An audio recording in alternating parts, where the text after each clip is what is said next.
My name is Eddie Bocanegra, and I serve as the Senior Advisor for Community Violence Intervention within the Office of the Assistant Attorney General in the Office of Justice Programs. It is my pleasure to honor you, to welcome you to Chicago, my hometown and one of the greatest cities in the world. Where's my shout out?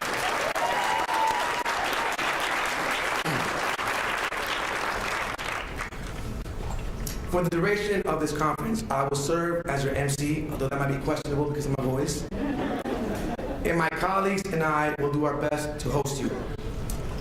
I've been with the department for just over 2 years, and it has been an incredible journey.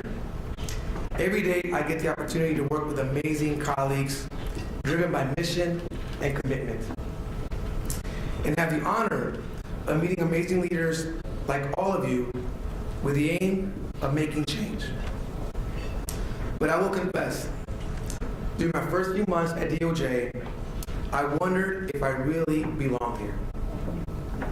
Yes, the impossible syndrome is real, and it did kick in. A few months in, I received an invitation from the Attorney General's Chief of Staff, Matt Klepper, to grab tea. Not coffee, but tea. Now, I don't know how to best describe this, but as someone who loves music, it's like getting a call from the Wu-Tang Clan. It's a huge deal. So here we are in the main Justice Building, sitting across Matt Klepper, and next to the Assistant Attorney General, Amy Solomon, having tea. I was excited, nervous, and quite frankly, worried that perhaps I wasn't going to meet the mark, just like today. After a series of back and forth comments and questions, he asked me how I was doing. My brain was racing about 1,000 miles an hour, as there were a lot of things that I wanted to say. But what I focused on were all the things that I was trying hard to get better at.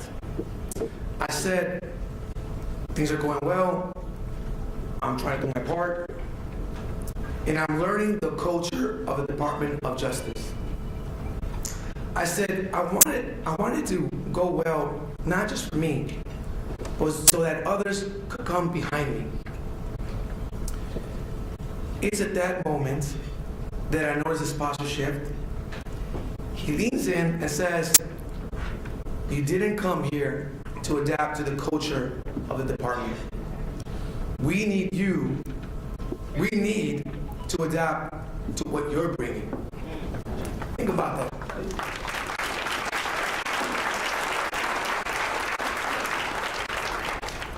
I continue to reflect on his comment and feel empowered by it. Just look around you. This is new and different for us. These are the people who the Attorney General has entrusted with the Department of Justice.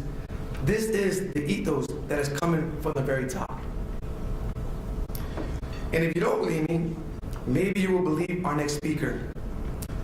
As the department's leader, he is someone whose vision has shaped the direction of our evidence-based and community-centered approach towards addressing crime in communities across the country.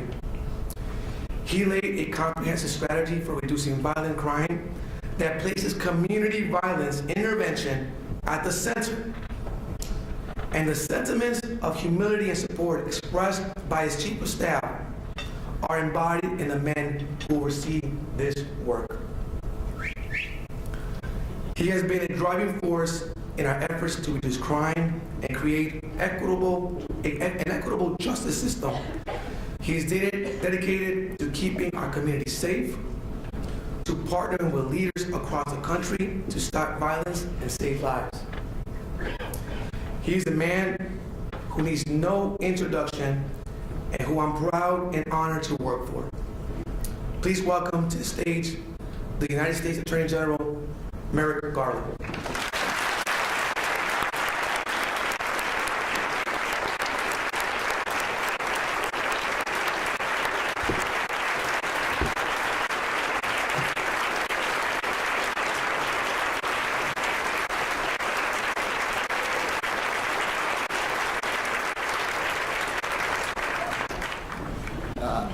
Thanks, everyone. Thanks, Eddie.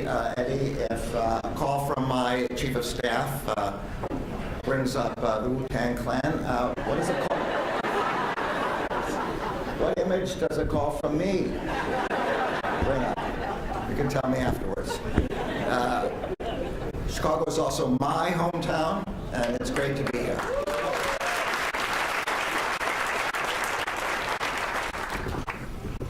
Almost 3 years ago, when I had been Attorney General for just a few months, I came to Chicago to meet with law enforcement and community partners. I visited Ready Chicago, a groundbreaking gun violence prevention initiative. I met case managers, job coaches, and outreach workers at Ready. I heard from several of the young men they serve. And I met Ready Chicago's incredibly energetic director named Eddie Bocanegra.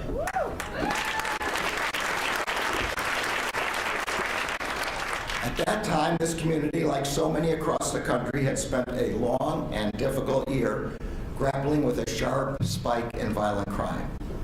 There were 3 separate mass shootings in Chicago the night before I arrived. I do not need to tell this group or this city that violent crime is devastating and that the violent crime that began surging early in the pandemic took an enormous toll on communities across the country. Violent crime is devastating to the victims who are injured or killed. It's devastating to the entire families that are shattered by the loss of their loved ones. Low-income communities and communities of color often suffer the devastating consequences at the highest rates. Violent crime is also devastating to law enforcement officers who risk their lives to protect their communities, and it's devastating for the families of the law enforcement officers who share in their enormous sacrifice. Violent crime is not just a threat to people's physical safety. It is a threat to their ability to freely go about their daily lives. It makes people live in fear, afraid to walk down the street, to get in their car at night, to let their children play outside. Violent crime isolates people and their communities. It deepens the fractures in our public life. And when it is not addressed, it can undermine people's trust in government and in each other. When I became Attorney General 3 years ago, I knew that grappling with the violent crime spike would be one of the greatest challenges we would face at the Justice Department. So we enlisted our grant-making experts, our law enforcement agents, and our prosecutors to figure out the best way to use our resources and expertise. We brought to bear our advanced technological tools, ballistics analysis, firearms tracing, gun intelligence centers, and local fusion centers. And we combined them with our prosecutorial tools to find, arrest, and convict criminal organizations and the individuals who have repeatedly committed violent crimes that are the principal drivers of violent crime. Central to our strategy has been the importance of our partnerships. Our partnerships among federal law enforcement agencies assisting in the fight against violent crime, our partnerships with the state and local law enforcement agencies that protect their local communities every day, and critically, our partnerships with community members, leaders, and organizations like those represented in this room today. We have supported community policing efforts that build public trust between law enforcement and the community, which we know is essential to public safety. We have awarded billions of dollars to support the efforts of our law enforcement and community partners nationwide. And we have made historic investments in evidence-based, community-centered initiatives aimed at preventing and disrupting violence. In the last 2 years alone, we have delivered nearly $200 million to support these life-saving programs.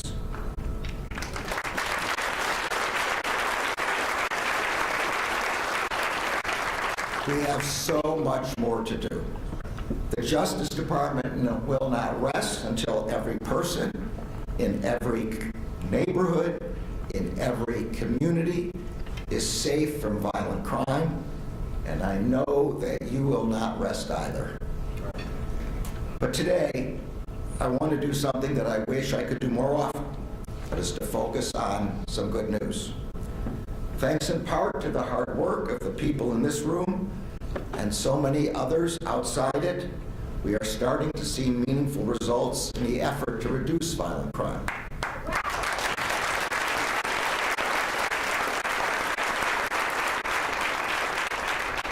The FBI reports that last year we saw a significant decrease in overall violent crime across the country compared to the previous year, including an over 13% decline in homicides.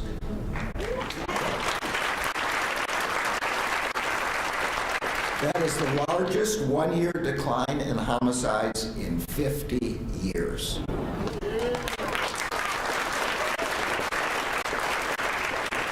The Major City Chiefs Association likewise reports a significant decrease in overall violent crime and a double-digit decline in homicides across 69 major cities. Data from individual cities bears this out. In Detroit, 2023 marked the fewest homicides in 57 years. In Baltimore, there was a 20% reduction in homicides last year and a 7% reduction in non-fatal shootings. In New Orleans, 2023 marked a 25% decline in homicides, and in Philadelphia, there was a 20% reduction in homicides.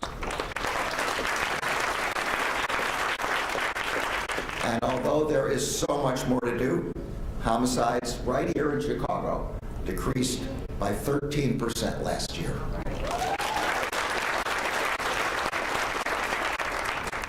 These declines are not just abstract statistics. As you know so well, they represent people. People who are still here to see their children grow up, to work toward fulfilling their dreams, and to contribute to their communities. I want to be very clear about something. There is no acceptable level of violent crime.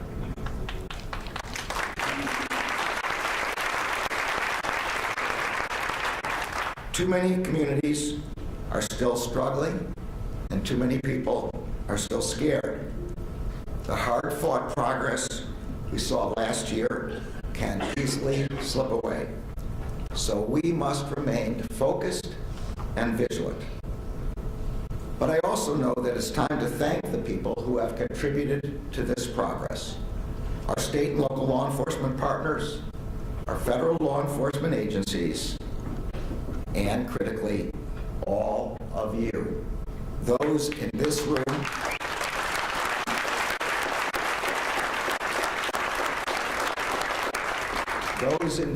and across the country who work every day to make their communities safer. Thank you. Everyone in this country deserves to be safe and to feel safe in their community. Every person in every neighborhood deserves to be protected and to feel protected. That is why the Justice Department is not easing up on our efforts to reduce violent crime. In fact, today we are doubling down. Today I am announcing that the department will be making a $78 million investment in community violence intervention programs and research.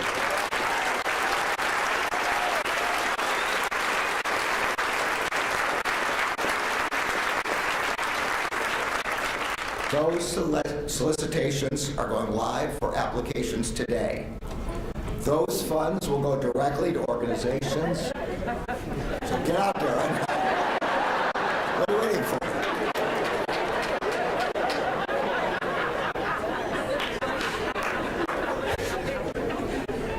Those funds, now no one's going to listen to the rest of this speech. Those funds will go directly to organizations like those represented in this room that are making strides in driving down violent crime and building community trust across the country. Past grantees include programs like the one I visited 3 years ago, Ready Chicago. A recent study of the READY program noted a 65% decline in shooting and homicide arrests among participants over the course of 20 months. And among participants referred by outreach workers, the study found a 79% decline in arrests and victimizations for shootings and a 43% decline in homicides. In addition to funding evidence-informed, community-centered initiatives aimed at preventing and disrupting violence, we are also engaging with community violence intervention programs as our partners across the country. For example, the U.S. Attorney's Office in the District of New Mexico partnered with the City of Albuquerque's Violence Intervention Program as part of DOJ's Project Safe Neighborhoods.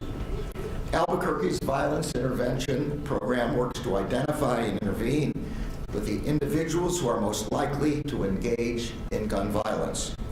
According to data from the City of Albuquerque, 94% of participants in the program have not engaged in violent crime in the past 2 years.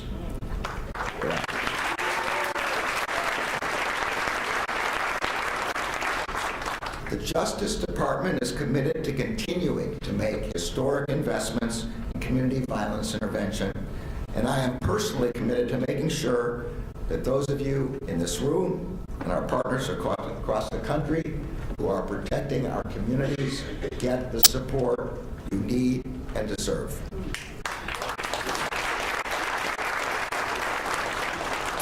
As I said, we are using every tool we have to reduce violent crime. So I want to take this opportunity to announce 2 more actions that the department is taking. Over the past 3 years, we surged prosecutorial resources to 3 cities that experienced a record rise in violent crime. In Houston and Memphis, we launched a violent crime initiative that brought prosecutors from the department's criminal division to work closely with prosecutors already on the ground to target those individuals responsible for the greatest violence. That initiative also engages with community-based organizations that focus on violence prevention, intervention, and reentry programs. Earlier this year, we announced an additional surge of resources to Washington, D.C. to combat violent crime in our nation's capital. Today, we are launching the next phase of our violent crime initiative in St. Louis, Missouri, Jackson, Mississippi, and Hartford, Connecticut. Today, I'm also announcing that the ATF is releasing the 3rd volume of its National Firearms Commerce and Trafficking Assessment. This is the most comprehensive look at America's crime gun data in over 2 decades.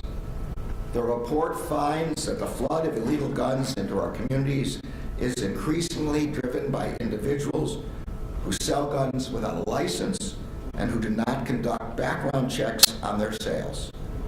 As the report indicates, these black market guns are often found at crime scenes. That is why the Justice Department is putting to use the new resources and authorities Congress gave us in the Bipartisan Safer Communities Act, the most significant piece of gun safety legislation in 30 years. Pursuant to the Act, we have proposed a rule to clarify when gun dealers must get licenses and conduct background checks. We are using the Act's new criminal authorities to go after the gun traffickers and straw purchasers responsible for flooding our communities with illegal guns. And we are delivering $250 million over 5 years authorized by that Act to support community violence intervention efforts.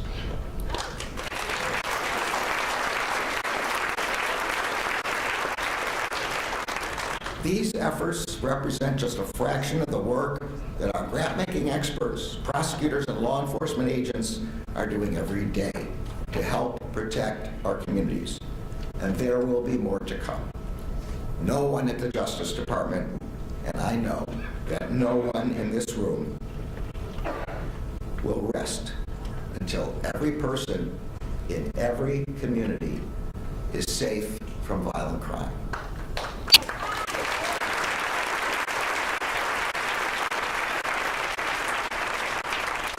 I began my remarks this morning by talking about the visit I made here 3 years ago and the outstanding leader of the Community Violence Intervention Program who I met on that visit. I am grateful that Eddie has joined us at the Justice Department. Speaking for all of us at DOJ, Eddie, thank you for the enormous contributions to advancing our community violence intervention work that you have made and that you will continue to make.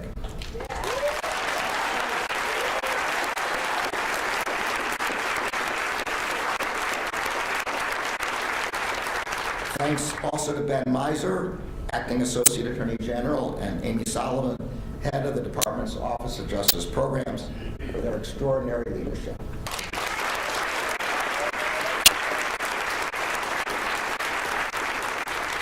And thanks to the entire OJP team who have worked tirelessly to put this summit together and who helped drive the department's efforts to protect communities across the country day in and day out.